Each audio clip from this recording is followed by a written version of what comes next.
Tubes block అయి ఉన్నాయి, ఇంకా ఐవీఎఫ్ ఒక్కటే మార్గము అనుకునే వాళ్ళ కోసమని ఈ వీడియో. నేను డాక్టర్ ప్రియాంక చెవిటూరి, ఈ ఫర్టిలిటీ సూపర్ స్పెషలిస్ట్ని.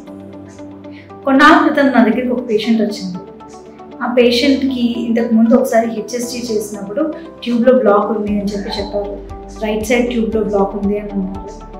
తర్వాత ఆ పేషెంట్ ఆ బ్లాక్ తీయించుకోవడానికి అని చెప్పి లాప్రోస్కోపీ చేయించుకున్నారు. అయితే లాప్రోస్కోపీలో కూడా బ్లాకే ఉంది, ఎటువంటి ఇంప్రూవ్మెంట్ లేదు అని చెప్పారట. కాకపోతే ఆ పేషెంట్ దగ్గర దానికి సంబంధించిన రిపోర్ట్స్ ఏవి మాత్రం లేవు, జస్ట్ పేషెంట్కి నోట్తో చెప్పారు. కానీ నేను ఆ హెచ్ఎస్జీ రిపోర్ట్ అయితే చూసాను, రైట్ సైడ్ బ్లాక్ ఉంది అని చెప్పి రాసున్నాను అనమాట.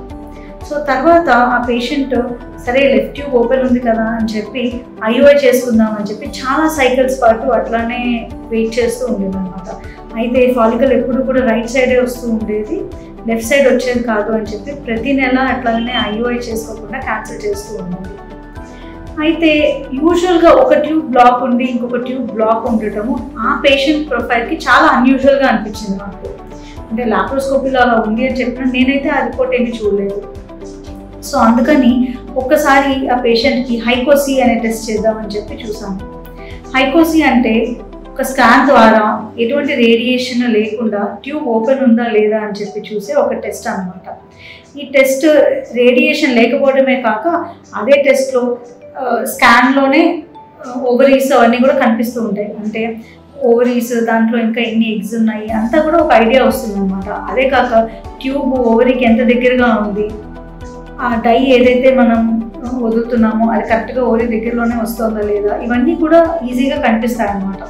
సరే నేను రిపోర్ట్ చూడలేదు కాబట్టి ఒక్కసారి ఆ టెస్ట్ మళ్ళీ చేసి చూద్దాము అనుకుని పేషెంట్కి హైకోసీ చేద్దామని చెప్పాను.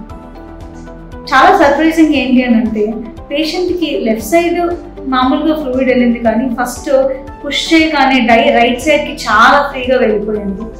అంటే రైట్ సైడ్ అసలు పేషెంట్కి ఏమీ బ్లాక్ లేదనమాట. సో ఇది ఏంటి అని అంటే స్పాజం వల్ల అయి ఉండొచ్చు, లేకపోతే ఆ మూమెంట్లో పేషెంట్ పొజిషన్ వల్ల అయి ఉండొచ్చు. ఇలాగా ఈ పేషెంట్ చాలా నెలల పాటు ఒక ఐఓఐ కూడా చేసుకోకుండా వేస్ట్ చేసింది అనమాట. కానీ ఈ మంత్లో మేము ఆ పేషెంట్కి ఐఓఐ చేసాము. ఎందుకంటే రైట్ ట్యూబ్ ఓపెనే ఉంది కాబట్టి follicles left side right side రెండు వచ్చాయి. సో ఐఓఐ చేసాము. ఆ patient is pregnant right now. So tube block ఉంటే కనుక ఐవీఎఫ్ ఒక్కటే మార్గం కాదు.